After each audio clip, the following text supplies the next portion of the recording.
And in order to heal, let's seek the forgiveness of Allah. Let's stop. Let's start praying a good prayer for people. Because I will tell you what happens. When you pray for people, the angels say, oh Allah, give this person similar to what they've asked for the other. Make sure it's a good thing. Oh Allah, bless them. Oh Allah, grant goodness. Oh Allah, give them sustenance. The angels are saying, give this person sustenance as well. What a great blessing.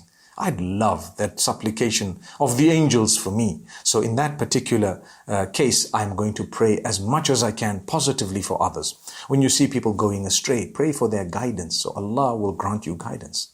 But when you see people going astray and your business is to curse them, number one, and to start spreading rumor about them or gossip, or just whatever it may be, backbiting about them because it's true. So to be honest, in that case, what would happen? One day, people will have the opportunity to do the same about you. Subhanallah. May Allah protect us.